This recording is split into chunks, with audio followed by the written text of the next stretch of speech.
I will be talking about Vale Leven Academy for over the next hour or so. But one of the things hopefully we'll get to at some point is about how you actually do it in a new school or environment, and I'm sure that's what's in your mind as well, and that's really what the theme I'm going to maybe tease out as we're talking. I'm not an expert in growth mindset by any means, and I'm certainly not here's the way to do it. I'm really just telling you this is the way that we've done it, and you can take some of it and hopefully come up with some even better ideas yourself. I really believe in a growth mindset fashion in sharing all the resources and the experiences that we've had. So if you haven't already, you can start off by visiting our website, and you can see that we have a mindset button front and centre, because it is very much a cultural thing.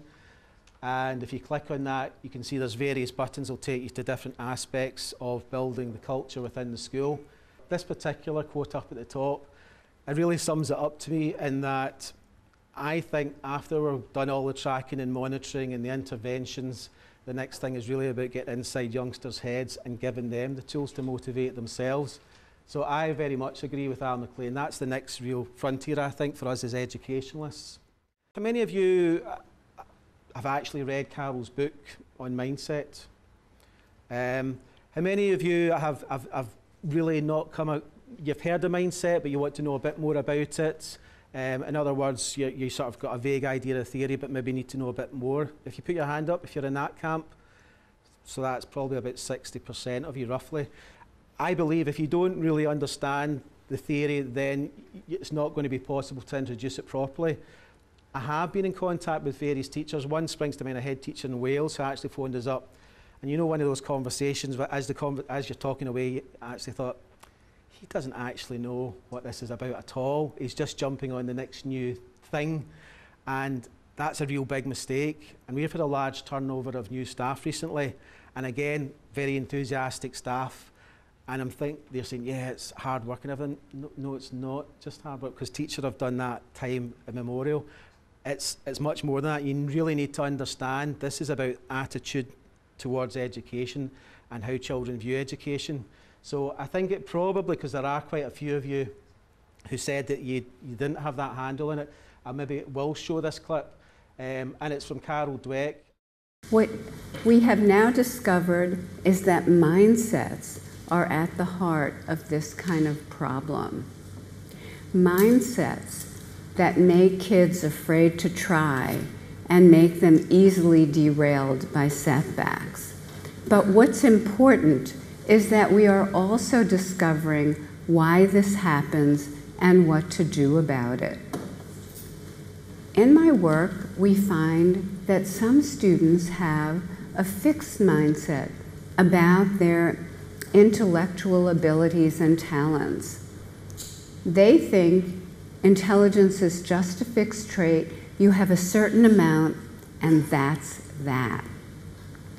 This is the mindset that makes kids afraid to try, because they're afraid to look dumb. But other students have a growth mindset. They believe that intelligence can be developed through their effort, dedication, learning, and mentorship from others. They don't think everyone's the same or that anyone can be Einstein, but they understand that even Einstein wasn't the guy he became before he put in years and years of dedicated labor. Recently, I have fallen in love with a new word, yet. I heard of a high school in Chicago where when they didn't master a unit, instead of a failing grade, they got the grade not yet. And I thought, isn't that great? Because not yet means, hey, you're on that learning curve, you're somewhere, not at the finish line, but you're somewhere on the learning curve. And so if a child says, I'm not good at maths yet, it's like, get back on that learning curve. When we saw that a growth mindset had so many benefits, we asked, could we teach it? And we did. The growth mindset sessions kicked off with this article, You Can Grow Your Intelligence. New research shows the brain can be developed like a muscle. And they learned that every time they pushed out of their comfort zone, to learn something new and difficult, the neurons in their brains form new connections, and over time, they could get smarter. Look what happened. The students who just learned the study skills, these are 7th graders already showing declining grades in math, those with just the study skills continue to show declining grades, but those who learned the growth mindset with the skills showed a sharp rebound in their grades. So in summary, growth mindset and growth mindset environments allow students to embrace learning and growth instead of worrying all the time, will they look clever or not? It allows them to understand that effort creates talent, rather than believing if you have talent, you shouldn't need effort. And it allows them to stay resilient in the face of setbacks instead of running from errors. And best of all, it can be taught. And I'll maybe tease out some of what she was talking about there in terms of the culture, and because that's what it is. It's about changing children's attitudes towards learning. And the bit about yet is we've got to the point now that some of our pupils actually say that to me, which is really nice. I can't do it yet. They get that message. And we'll come back to that in a second. If you want to find out more, I would thoroughly recommend that you do read her book. She's written lots of books, but this is the one you're after because this is a really easy one to read, and it's developed in a way that it's designed for the general public. It's a dead easy read, and I would encourage you to read that if you want to find out more. It really is the idea that, you know, it's more than just what teachers have always said, you know, work hard and try your best, and that's not enough. It's about children understanding that the starting point might be some talents or aptitudes, but that's open-ended, and in any sphere of endeavour, whether it be maths, whether it be triathlon, whether it might be geography, even if they initially find it a struggle, struggle's good, and those with the growth mindset will continue to apply themselves, and that's the real power of once children understand that. This one. Carol Craig is also a great supporter of mindset, and she's written a lot of books actually, but she's written specifically on mindset. For those of you engaged in teaching, you can now get this free to download from the website, Creating Confidence. Chapter 7 is all in mindsets. We actually gave this out to all our members of staff at the start of our process, and you can get it from Carol's website. And since it's free, it used to cost £20. It's a bargain.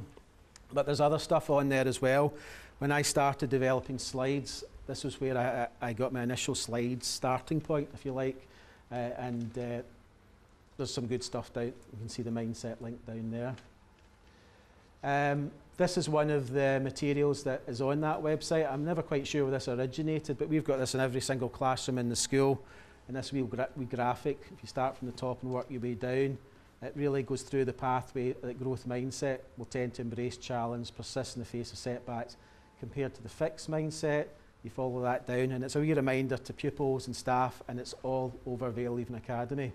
I'm going to just say a wee bit about the school, and I don't expect you to know a lot about the school, but it is worth knowing. Some of you may relate to it, some of you might say it's very different, and that's where it's interesting. I believe that growth mindset can be applied to every context. Our particular context, it is a very high area of deprivation, second only to Glasgow in many areas, significant drug and alcohol abuse. Since I talked in September, we've actually updated our SIMD, Scottish Index of Multiple Deprivation. What this slide really tells you is that in terms of the most deprived postcodes in Scotland being decile 1, we've got roughly 30% in the bottom 2, 50% in the bottom 3 and 90% in the bottom 5, and really a handful up above. What that tells us is it's a very deprived background our pupils are coming from. It's actually improved slightly since the ones that I'd shown in September, and they came from 2009. So it's always interesting you're trying to find out about your school. I would encourage you to look at these things because it tells you a lot about the background. But we still have 28% on free school meals, well above the national average, so it's an area of high deprivation. We do have a brand new building and some nice pictures to let you see with great sporting facilities, and that's just luck really that we've got the sporting facilities in the sense that we have a 4G pitch at the front, a 3G hockey pitch, a full grass football, athletics, track and a rugby pitch, and great gym facilities as well. So that's an asset that we've developed along with growth mindset, and I'll talk more about that in a minute. Like every school, we've got fantastic children. I'm sure you all think your children are fantastic as well. I know my children are fantastic, and they are. I've worked in several schools, and they are the best children that I've worked with in the sense that if you get them on side, they really will do a lot. So, remaining time, I'm going to talk a wee bit about our journey over the last 5 years, almost exactly 5 years now, and why we went down the mindset road, and more importantly, the interventions were used and some examples and the research findings in it. And of course, what everyone wants to know is what is the impact and what the evidence is for that. So I'm actually going to start in reverse order. I'll start with the impact. And again, I've updated these since September, and I'm afraid it's still all good news for those of you hoping it's suddenly going to go wrong for us. We have 28% of our fourth years got the equivalent of 5 or more credit passes. Yes, we've got new National 5 exams. It's the equivalent of. From 2011, when it was 22%, it's went up every year, and that 4 years correlates when we're doing growth mindset.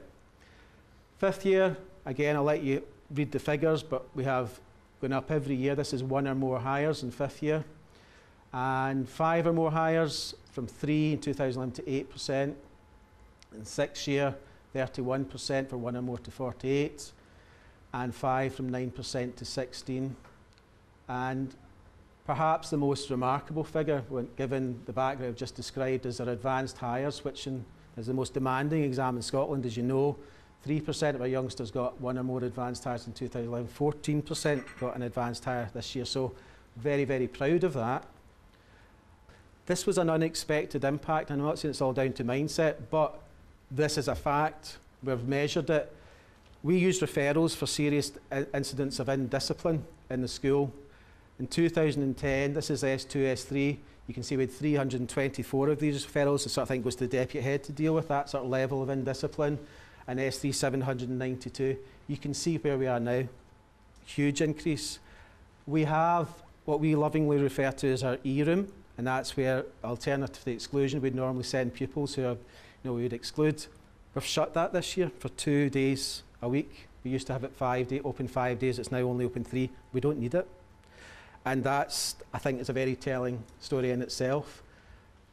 Now, is it all down to mindset? Well, of course it's not. There are no silver bullets in education, we all know that. But I certainly think it's part of it.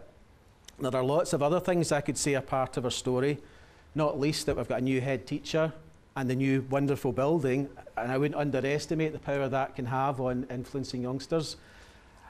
And all the other things that I'm sure some of you in the secondary sector, I know we've got colleagues in the primary sector, but in terms of tracking and mentoring, supported studies, study skills, we do all of those things and we've developed them. And of course, separating out what is having an impact is quite a tricky thing to do. But what we do believe is that mindset is part of that jigsaw which has led to that story of improvement in our school and wider achievement as well. And that's why it's part of our school improvement plan. And we have a 3-year school improvement plan. We're coming into the 2015, it will finish in 2016. And we believe in growth mindset so much now that it is actually part of our school improvement plan, and that's the page there. And you can see there, to consolidate and refresh growth mindset, evaluate effectiveness and so on. So we're in the middle of the cycle, if you like, so we're developing and working on that. It wasn't always in our school improvement plan. It started off from a working group initially, which I'll say more about in a minute, but it is now because we do believe it's that important. I'm going to do a wee bit of a narrative now, really, just to tell you my journey, because I'm guessing the reason why some of you here is how do you do it in the school? What's the starting point? So I'm going to just take you through that. And it's really just from that group of disaffected youngsters that I talked about earlier on. I was a PT of computing for 12 years and then an acting deputy in Coatbridge High before I arrived in Vale Leven Academy, but there was always that, what is going on with that group? We all see them in front of us every day that really don't get at school, they don't want to be at school, and no matter how wonderful your lesson is, they don't. And equally, what's going on with that group that do get school and they put in the effort and hard work? And it's one of those questions that was always floating around in my mind, and I'm sure yours as well, and I'm sure every teacher in Scotland has had these thoughts as well. And when I heard Carol Dweck talking at the Scottish Learning Festival, it's a bit of one of those light bulb moments for me. It started to say, yep, I think I'm seeing something here. What she's saying is making a bit of sense to me. And it did start with the Scottish Learning Festival in 2009. As Stuart was saying, Carol Dweck came and spoke, did the keynote in fact that year, and much as she was saying in the wee clip that showed you, 40, 50-minute version, which actually there's a link to on the school website, and I would, again, it's worth watching because she expands on it in detail. But that really made me think this is maybe an answer to some of those pupils that were not quite engaging. After I'd been at that event, again, this is luck, and this is why it's a narrative and you take from you want. I was appointed Depute Head at Vale Leven Academy, and that obviously gave me an opportunity to say to the head teacher, do you know, there's something in this growth mindset thing, because she's obviously was looking for, because at that point we had very poor attainment, which had been bumping along for a number of years, and I said, we should really maybe be looking at this, and she sort of said, that thing you're always talking about, Carol Craig is speaking to head teachers meeting about growth, why don't you go along? So made the mistake of asking a question, and probably the question that you'd ask right now is, how do you do growth mindset in a secondary? At that time I'd been doing a wee bit with 5th and 6th years and assemblies and so on, and she said something which I think we can all take it, and it's one, you know, those one of the stating the bleeding obvious moments. It's just, it has to be a cultural shift. It has to be in with the bricks. There's no point in you doing it at assemblies and then the youngsters walks out a classroom and goes to a maths class and the focus is all about what you get in the tests and it's reinforcing a fixed mindset. It seems obvious. So that I went away with that advice, and simultaneously Carol put me in contact with Stanford University, and through a slightly circuitous route, who was that person that asked the question, we got invited to take part in a research study with Stanford University. So of course I was yes please, because that was, you know, very much, I thought, perfect, exactly what I'm looking for. And that was, as Carol's done lots of research into mindset. At that point she wanted to look at whether this particular piece of software called Brainology could be used to teach growth mindset. And we got the opportunity to be part of that research project. In fact, managed to persuade our maths department to help write the baseline assessment, because they obviously wanted the Scottish context, and in terms of testing before and after, we got our maths department involved, which was great. And the payback was we got to use the software for free for a number of years, so it was a win-win as far as we're concerned. So we got the Brainology up and running with our first years. We still use it, Brainology, to this day. It's not perfect, but we think it's worth doing. It's, if any of you got young kids and sort of Dora Explorer, it's a wee bit like that. I think it's probably more suited to the primary sector, certainly S1 I would say maximum. And it's following these two characters through different tasks. They go into the brain lab and they find out different things about the brain, because Carol very much believes that part of growth mindset is if you understand the physiology of how the brain works, then you can see that it can be developed and grow. So this is showing them that very point and how the neurons make connections and so on. So it's teaching them about the brain with a growth mindset theme underlying it, of course. And the good thing about Brainology is it does have lots of analytical tools built in.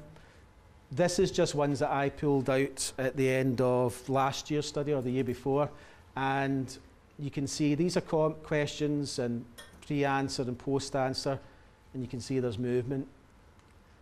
It also allows you to zoom in fact in these ones. So I learned how neurons work. I learned a lot of interest about the fight or flight system, how it can affect you. So spelling's not everything, but that shows you it's real. The brain learns when it sucks up information, it's like a sponge and stores it. So that's the real comments that the pupils have generated themselves. So it's quite nice to see that. And in fact, if you really want, you can see every single comment that the pupil has written as they're going through it. They keep a sort of journal idea. They also build an analytical tool. So again, college from the secondary, you know that it's very much, well, how do you gauge impact and measure it?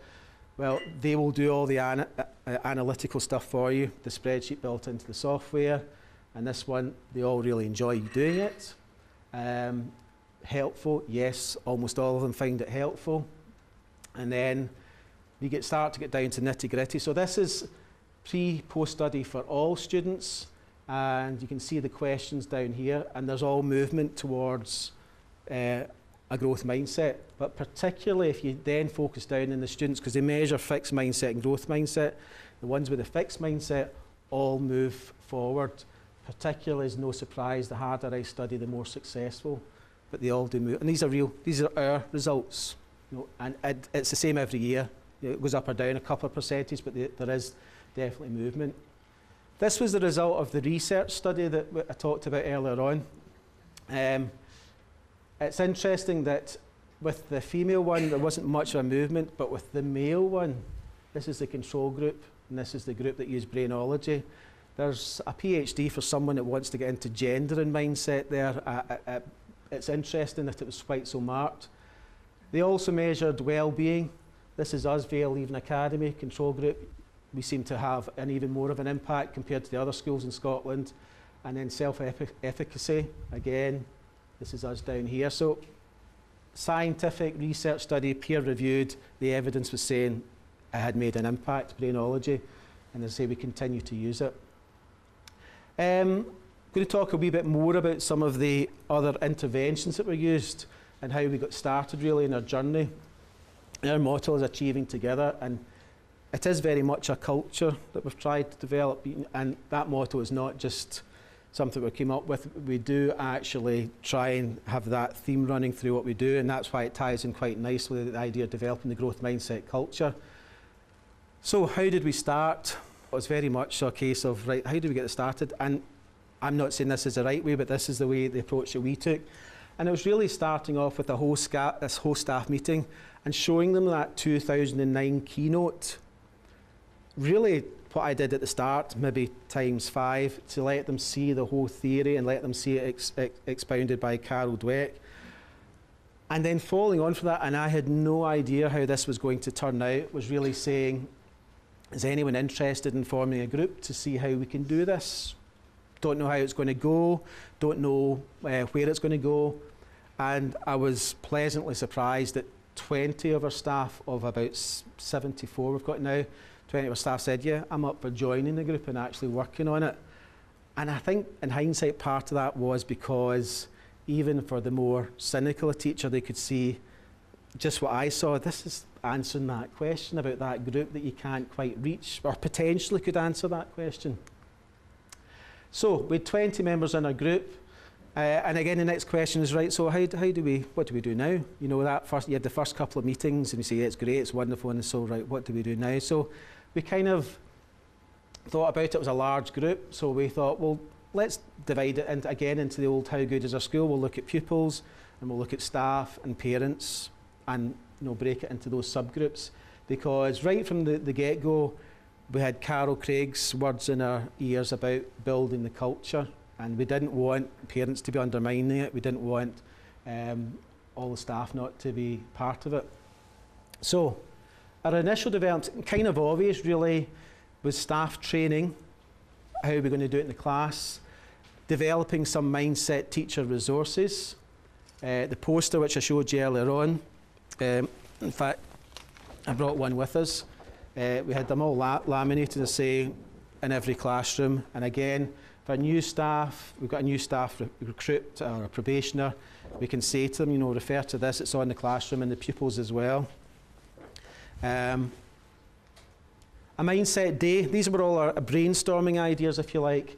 And I'll come back to mindset day because it didn't quite work out the way we thought.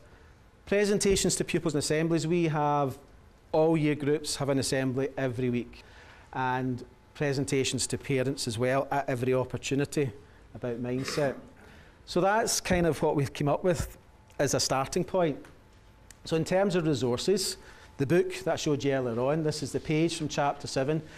And that's the information we gave out to all staff. Now, you know yourself, you give stuff out to staff to read, they won't read it. Or some of them might read it. But a lot of them say, that's very interesting, put it down. So we knew that was really a bit of a sticking plaster, and it was just an initial, well, if you're interested, there's the information.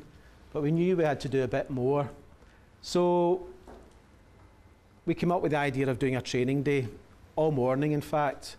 And what we decided to do was, within the growth mindset group, we had some members of staff who came up with the idea that let's teach the staff to juggle, because it's something that in theory everyone can master. It's about mastering the steps. It is about really practice and effort. But what's really interesting was we told everyone this in the theatre, and of course you get some, yeah, I'm up for that, and then you get others, juggling? What?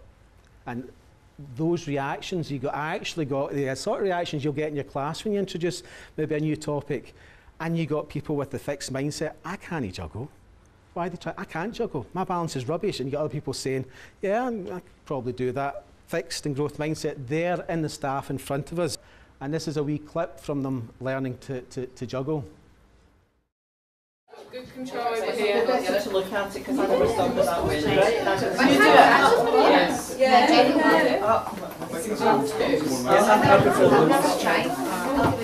A little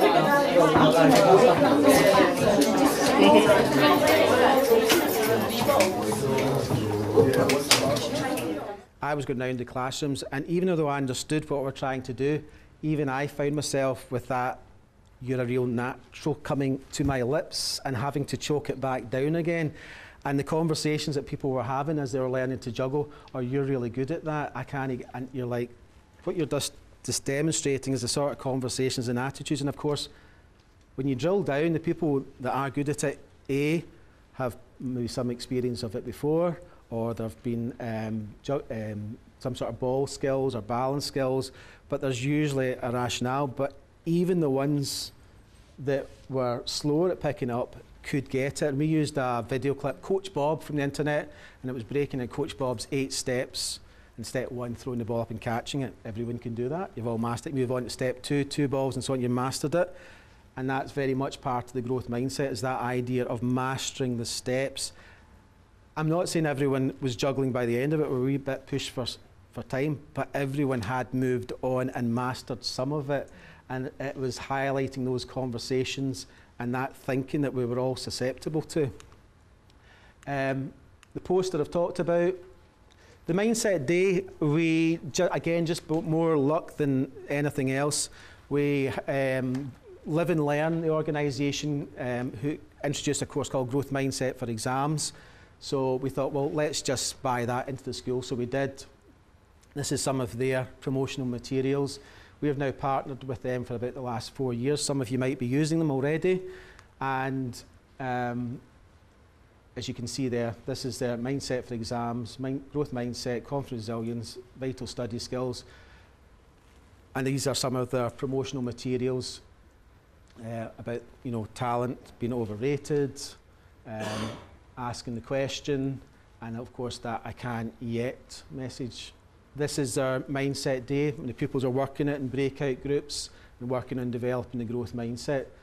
When things start to happen you don't expect, that's when you know that you're changing the culture. And what happened with this particular story was that some pupils who were in the enterprise group, and I'm sure you've got enterprise groups as well, came up with the idea that they wanted to write a book. And they decided they wanted to write the book on growth mindset because they wanted to tell this message to the primary school children. And they wrote and designed the book themselves. It was their idea. We didn't come up with that. That was their enterprise project. And that's the book that they wrote and published themselves for primary schools because they thought it was an important idea. So that's the sort of thing that kind of makes your day really as a teacher, and very encouraging that we were changing the culture, that this had developed by itself. Again, more by action than design. We have partnered with Champions in Schools, which, as Stuart was saying, is part of the Winning Scotland, or one of the subsets of Winning Scotland. And I didn't realise it was Carol Dweck was on the board when I went along to hear about this. Western Berkshire actually decided to buy it in for all their secondary schools, But of course, right through all the materials is growth mindset, and that has just been a real big support. We have used it again with our S1. We put a lot of emphasis in our S1. The way we view it, or have viewed it, is if we get the S1 on track and on right, they gradually move up the school, and you're refreshing that as the new S1 come in. We do target other year groups as well. So we've had 3 years. David Wagner was our racing driver. He came in and worked with us 3 years ago. Last year with Ross McFarlane, he was our wrestling champion. So the idea is that the champion visits the school 3 times, and in between times you have mentors, and they work their way through these booklets, and they have different tasks to do with fitness, to do with their mindset, and it supports them in terms of developing them as a person as well as their physical activity. Great programme, I thoroughly recommend it. I said at the start how lucky we were with the sports facilities, and again that's presented us with the opportunity of partnering with the SFA. We're a school of football. We wouldn't have done this if we weren't very clear. The last thing we wanted was an elitist programme. We were very reassured at our initial meetings with the SFA that they had adopted the positive coaching model, which is growth mindset based. So it is about, you know, the practice and mastery of skills and the effort and developing the person. So this again has helped to support the culture and imbue the culture through the School of Football. One of the things Carol Dweck talks about is the use of role models, and again we've made use of the School of Football to bring in, this was when Walter and Murdo came in and talked, and that was a great day because I couldn't have written what they said any better. They were just all about, you know, I wish I'd stuck more in at school, and I now realise as I'm older that I could have been a better footballer if I'd just put more effort in, and I realise it's all the players that I knew that did the most practice, they're the ones that made it, and you're just like, brilliant, really, really, really good. We do presentations to assemblies, as I mentioned. These are some of the slides that they've used, and you can pick in them and you can work your way through them. But again, it's taking pupils through the ideas, and we have different ones for different year groups, and maybe 4 or 5 week programmes of taking them through and reminding them, because one of the things we've realised is the one-off event with the mindset day, you really need to keep refreshing and reminding, because the reality is we can all adopt fixed or growth mindset depending on what we're doing and from day to day and week to week, and it's kind of reminding them and reminding that they've got the power to keep reminding themselves about growth mindset. So again, I've updated these recently with Chris Hoy and Ed Sheeran and Nicola Benedetti and video clips, and keeping it current and giving them the message, what these people are saying as well. So we do lots of assembly work as well, just to keep that message fresh. I'm going to show you a wee clip now. I love my video clips. I've got lots of gigabytes of video clips, but this one I really like. You really need to listen to the audio really carefully on it. But it's a 13-year-old girl doing her first 60-metre ski jump, and this is really introducing that, you know, struggle, hardship, courage to learn something new. I'll be fine. Have fun. I'll do it. Well,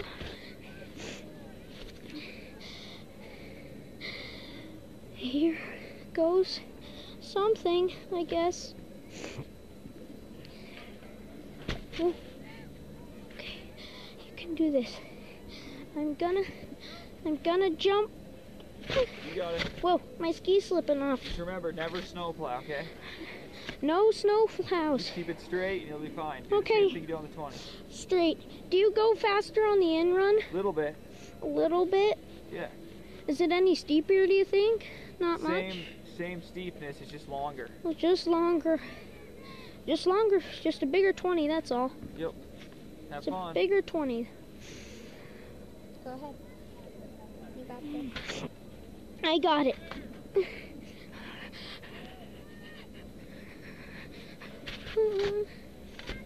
It's fine. You'll be fine. Okay.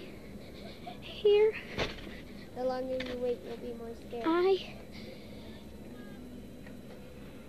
go.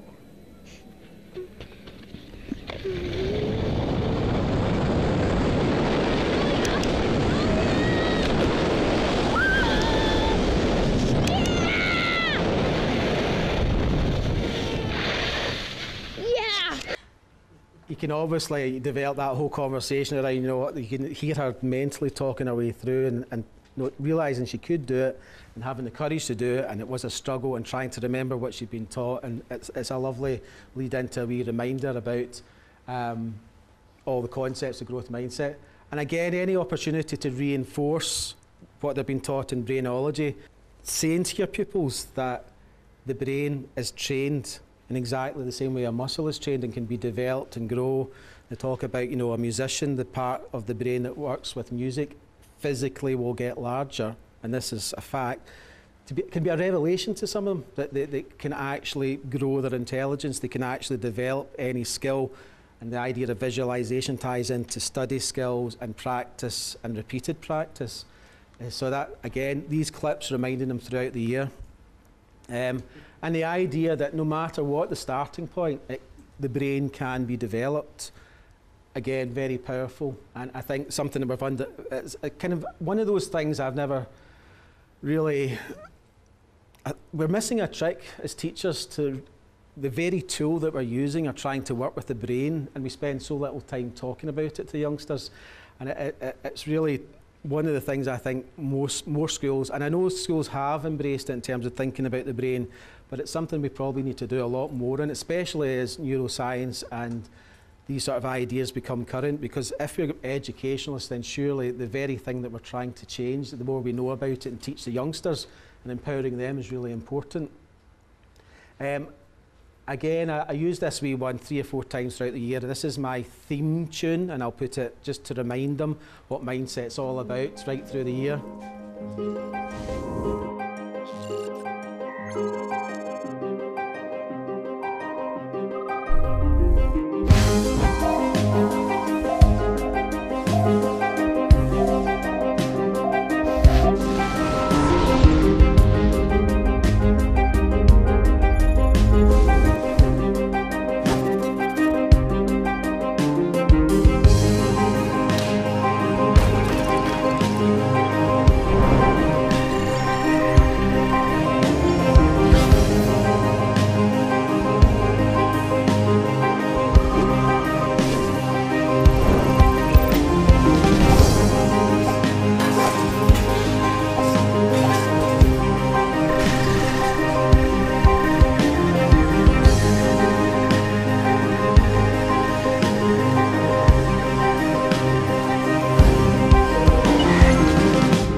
This is an assembly from last year, and it's just the theme bicycles, and hopefully you'll see why I've got the theme bicycles.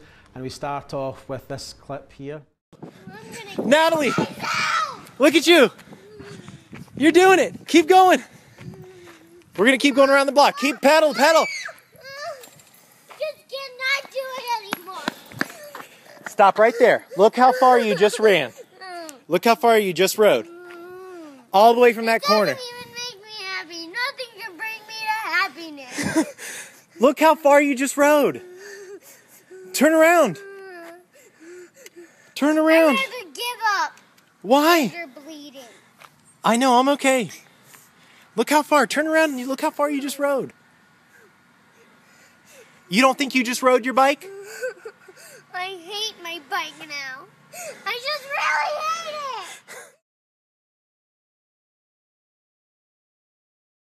To show you wrong,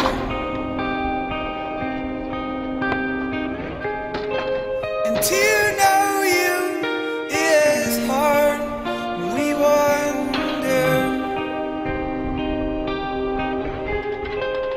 To know you all wrong, we won.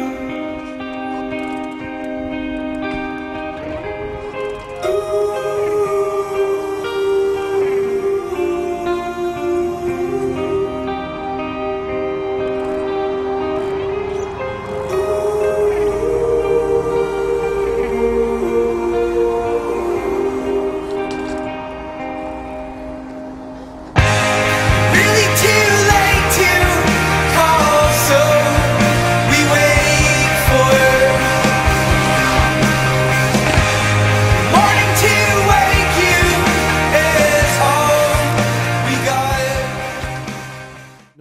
terms of the attitude, and everyone starts the way the wee girl was, and that's essentially the theme. But again, it's supporting the growth mindset message. Carol talks about using role models. Chris Hoy being a great role model, not just the fact he's Scottish, but the fact, you know, his bicycle event disappeared and he trained for a different one and got, you know, to the point that he was winning gold medals. And again, any quotes or PE department, if you go down to a PE department, you'll see lots of pictures of role models, but it's growth mindset messages from those role models. Again, Andy Murray is a gift, and it doesn't really matter whether he's doing well or not, because every time he opens his mouth, he really is always talking about getting back and practicing and improving his game and aspects of the game that can be improved. And if you look into the story of Andy Murray, he'll say the difference between him and his brother is, he said at age 13, 14, there's this guy called Nadal that trains all day. I want to do that. I want to go to Spain. I want to train all day. That kind of attitude towards it. And it's that sort of determination, that sort of attitude, and it is that attitude that's really important. So we've got role models. Other things we've done is, we call it tutor periods now, we've actually just changed it, but PSHE, we have units of work. We started off the Growth Mindset Committee, we did one for 5th year, and the pastoral care team liked it so much they asked us to do one for S4. We've now got one for every year group except 3rd year. These are some lesson plans from it, and you can see the task, and this is, they'll take them through these units of work. This one's about sorting cards out into different orders. And this is another lesson plan from the PSHE units. Again, this is an example of the task. Read the statements below, write down the letter of each statement you agree with. His dad was a guitarist, it's easy for him, and so on. Again, leads to these discussions about growth mindset. So that's the pupil work. Parents, in some ways this is a hard one really, isn't it? Because they can undermine all your good work.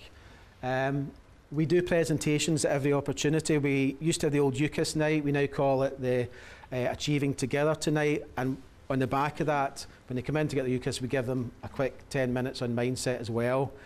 And we've tried it various ways.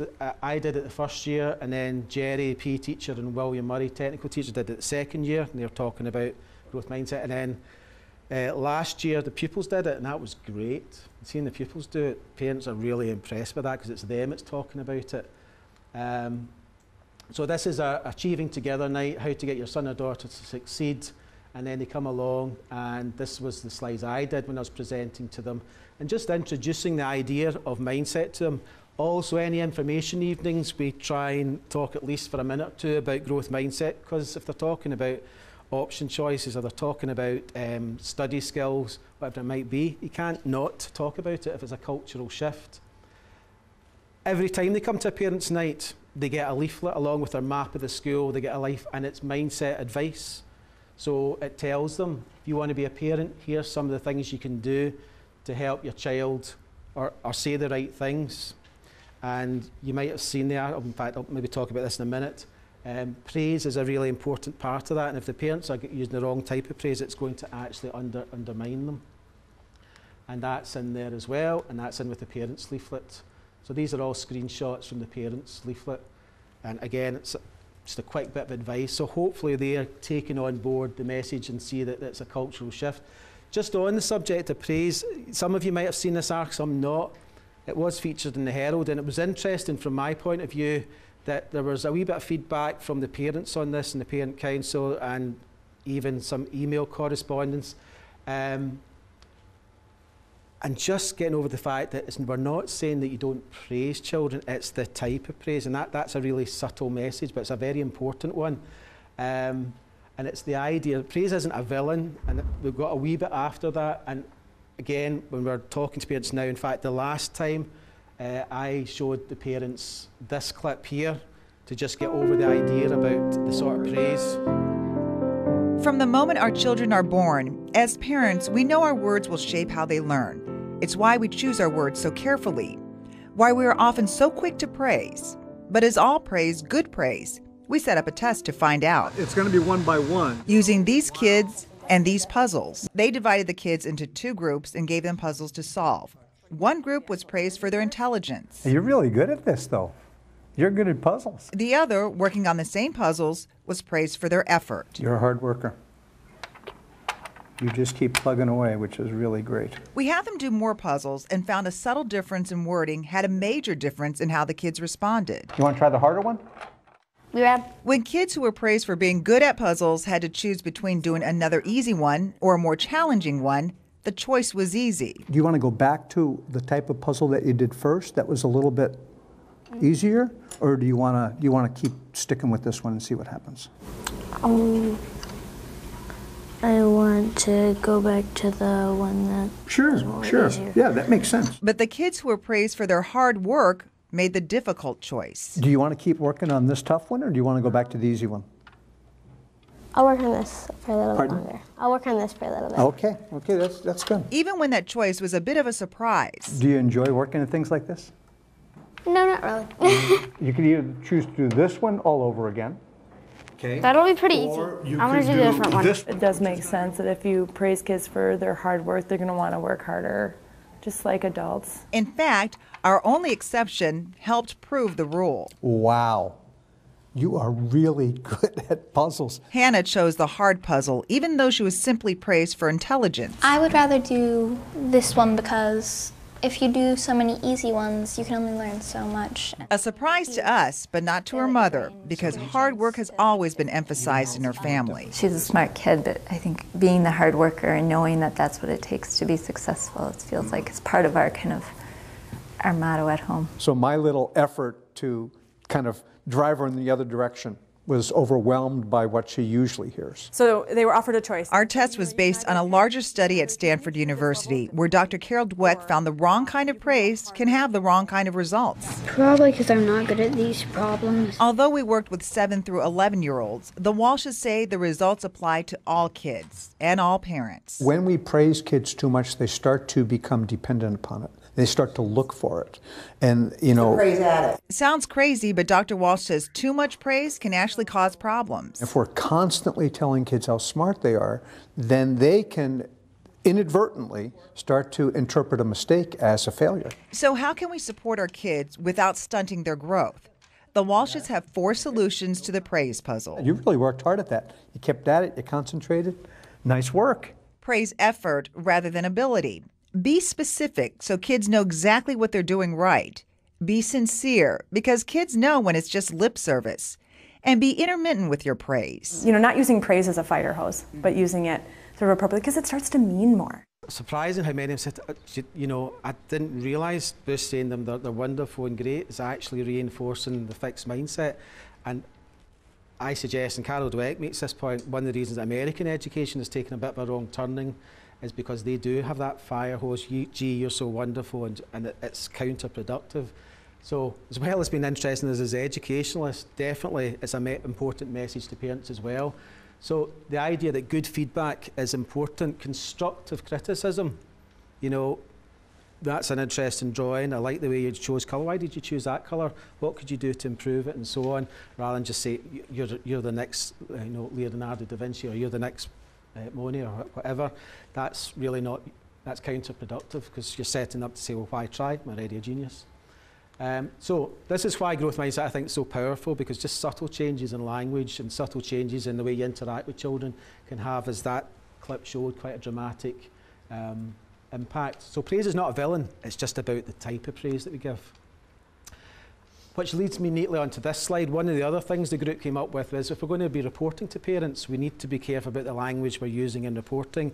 This was Jerry, the PE teacher's idea, and he ran with this and developed it himself. It's not perfect, it's his first attempt at it, but he gave this out to staff and just said, here are some phrases that might be better chosen phrases to reinforce growth mindset rather than some of the other ones. So we all have different learning speeds, and it may take him or her longer to grasp it, but keep working and you'll get it. You know, the not yet idea. So again, you know, the language, the communication with parents, it needs to be consistent for the whole culture. Since it is a culture, school handbook, right at the beginning of the school handbook, we have the growth mindset message. So that when parents get this, new visitors, new starts to the school, we are a growth mindset school. And if, you know, try and give an introduction. But as I said at the start, there is more to it. It's not just, we don't want to be superficial, so we want to find out more information here. But really front and centre to everyone concerned that this is what we're about. It's that important. It's right at the front of our handbook. When new probationers, student teachers, new staff recruits come in, they get the pack, they get the growth mindset pack, which introduces them to the idea and again points them where they can find out more. And hopefully, and I know it's not perfect, and this is an area we need to work on because we have had a lot of new staff, and I think it's something we need to revisit. So, in terms of getting lasting change, Carol suggests that we need to present young people the information about the brain, its huge potential. So that's, hopefully you've seen some of the ways we're doing that. Praising the strategies for effort and processes, and the positive stories, the role models that we've seen, Danny McCaskill, Chris Hoy, Andy Murray, and the footballers that came in and spoke as well. Writing about your own mindset, the more I talk about it to you guys, the more I'm convinced, because it's the old thing when you try to teach it to someone else. And I think, you know, if you're trying to explain it to your colleagues, you've done the reading and so on, writing down your own thoughts, and certainly the growth mindset group and the staff involved in it, we constantly are broadening our own understanding. In fact, I'll give you a case in point. I went out to speak to the College Development Network. These are a body out in Stirling. This was maybe about a month ago. And was just talking about what we've done, because they're thinking of introducing it to the college sector in terms of a CPD activity. And as I was speaking about it, I suddenly realised something that I hadn't really thought about before, that talking about, they were talking about the impact in staff, because that's what they were interested in. And I said, do you know, one of the things I never really appreciated, that if staff are being trained and taught, they have to at some point ask themselves that question: do I have a fixed mindset about certain aspects of my professional development, about certain aspects about the way they treat children, about how I interact with colleagues? And that's a really powerful question if it's coming from within. And some of the most surprising developments I had as colleagues, I would have least expected to engage with new ideas, have been intrigued by this. And I think that's partly because it does give you that moment. And it's only explaining that to other people that I actually, you know, verbalised. I thought, God, that is incredibly powerful, and I hadn't really thought about it before. So, growth mindset, definitely believe helps to succeed. I think it's part of our success story, and it can be learnt. That's the most powerful message, that it's not an inherent, it's not genes, it can be developed. So I'll maybe talk a wee bit about the evidence, because we know we need to justify it. The first year I did it, it coincided with me doing the SQH, the Scottish Qualification for Headship, and I had to do a project. And you know, I chose mindset. We were doing it anyway. We've done it since, but it seemed a natural thing. But with the SQH, it's very much, how do you prove that you've had an impact? So right at the start of 2011, I think it was, I gave out a questionnaire to all the pupils. Now at the time, I thought, I'll maybe just pick up in groups of work, because I wasn't quite sure where it was going at that point. But in actual fact, I ended up processing all 1,000 pupils' questionnaires, which was interesting. And this is the spreadsheet that I developed. Only took me a couple of days in the summer holidays, and since it was the SQH, it was worthwhile doing. And so we have all our pupils in there. I've X'd them out just to protect the pupils, but you know, it shows the question whether they were a growth mindset or fixed mindset. And we did the test before and at the end of a year of interventions. So in 2011, our first year pupils, when we measured them, we had 41% growth mindset, borderline 21%, and fixed mindset 38%. When we measured them at the end of June 2012, growth mindset had moved up to just under 60%, 12% borderline, and 30%. So clearly movement there, just based on that questionnaire. Same story with S2, 47%, 15% at the start. Once we had used the interventions that I've talked about, it was 63%, 14 and 23. S3 is an interesting one, because when we measured them, it was 57, 18 and 25. Now there was some movement, but not a great deal. Only went up to 62, 13 and 25, but it actually just proved more than anything, because when we thought about what we'd done brainology with the first years, and by that time they were into S2, so S1 and S2. We had Live and Learn come in, work with our 4th, 5th and 6th years. I was doing assemblies to the 5th and 6th years. We had our PSHE units introduced into S4, 5 and 6. S1 and 2. We didn't do one for S3. We actually realised they had very little interventions, but had still moved a bit. So they must have picked up on the culture from somewhere, but that actually proved and meant that we could focus on them in next year. S4, 51%, 12 and 32, went to 66, 19 and 15. S5 had a very high starting point. Now that wasn't really a surprise because I'd been doing a little bit of work with them, as I said. That was my starting point, working with them in assemblies. So they've been hearing it quite a bit. But even within that group, they went up to 85%, which is pretty good going. We almost got 100% in terms of, you know, adopting fixed mindset when you take the borderline into account. So that's really my story in terms of the narrative about and the interventions, and hopefully it may be giving you some food for thought. This is a point where I'm happy to take any questions or any comments of what you've heard so far.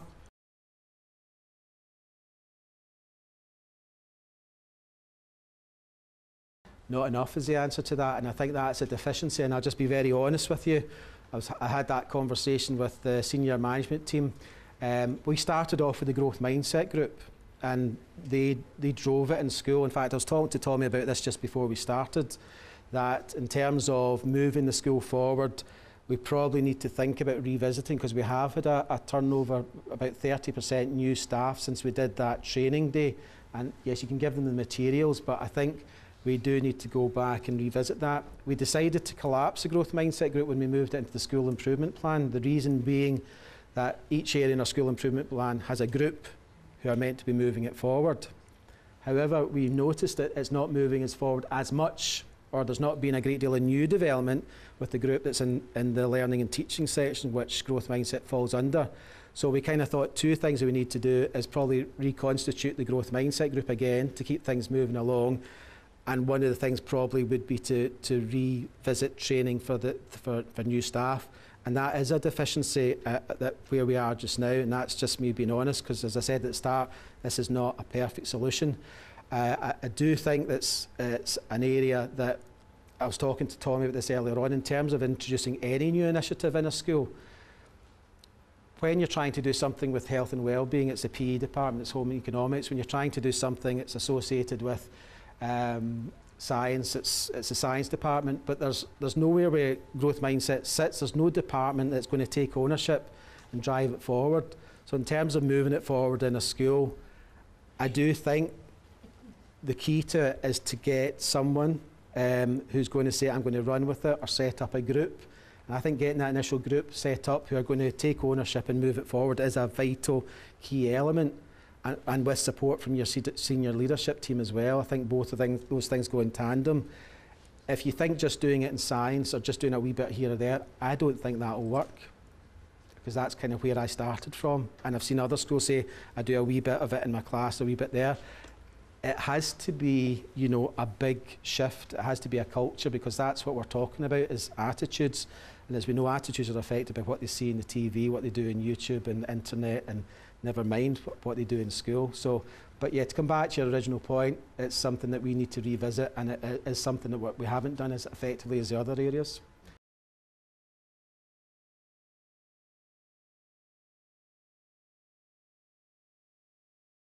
It's a good question, and it actually, we chose a specific group, but not for the reasons that you might think.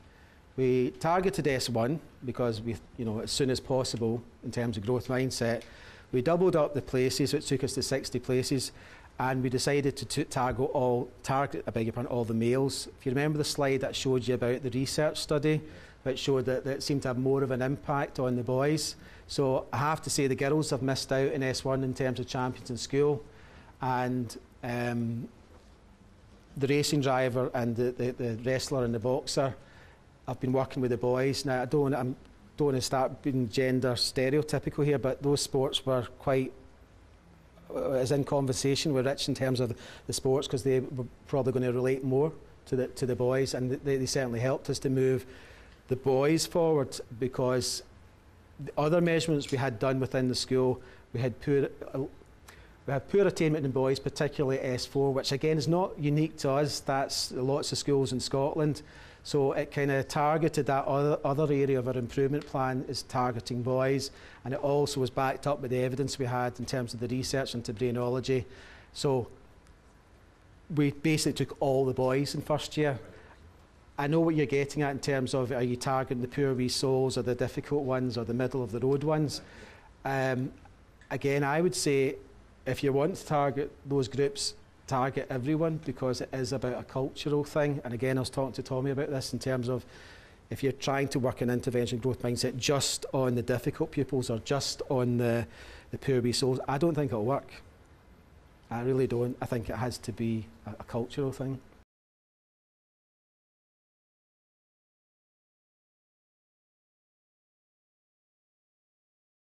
Great idea, and again, that's something we haven't done, but I think it's something, and if we go on to time, I'm going to ask for ideas like that as a task at the end, is to think about, you know, Shannon, the girl that you saw with the book and the picture earlier on.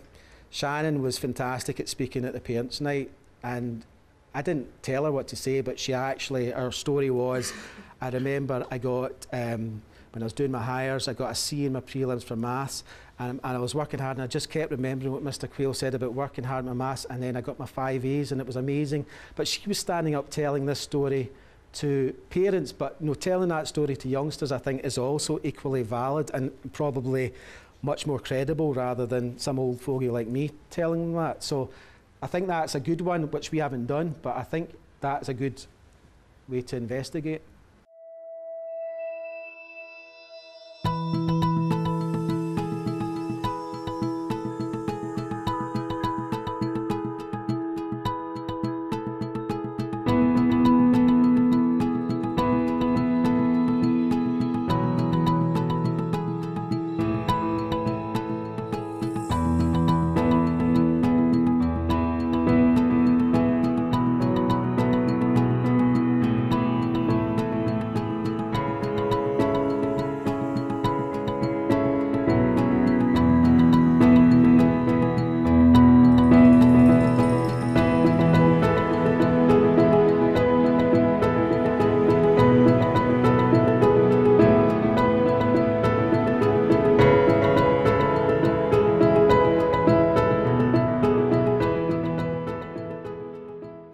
Ultimately, it's how you sell it to them.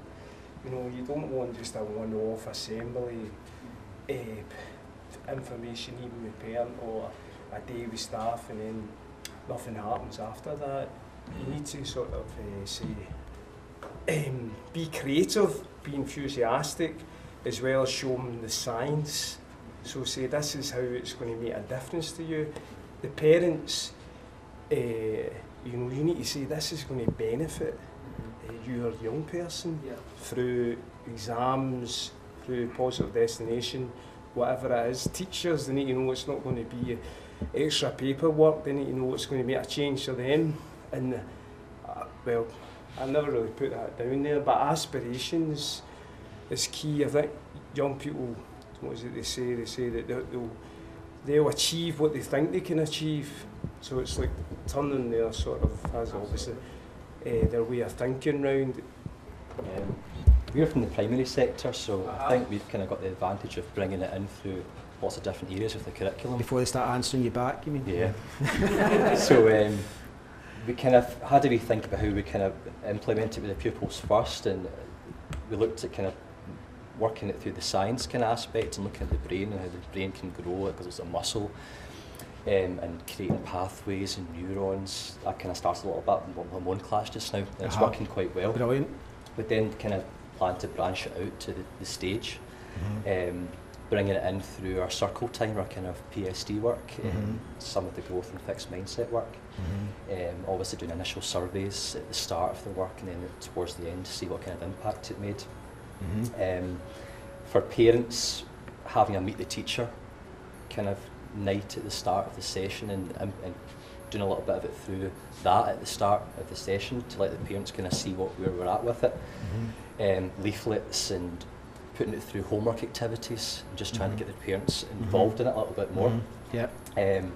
For staff, I think starting off initially looking at their thoughts on fixed and growth mindset. That's my one regret, is not measuring staff at the start of this and seeing how much they had moved, but that's a good, great point. Doing a questionnaire at the start and then seeing what impact it would have with the staff, using Caldwell's keynote speech, buying the books, putting it into the school improvement plan. And I think for the staff, I think, well, myself anyway, we need to see it working. I need to see evidence of how we're going to implement it through the classroom. So doing a little bit of work in the classrooms and in stages, and then bringing that to the staff and saying, look, this is the impact it's had on my class, and this is what I've been doing. Let staff see, okay, this is how I can do it.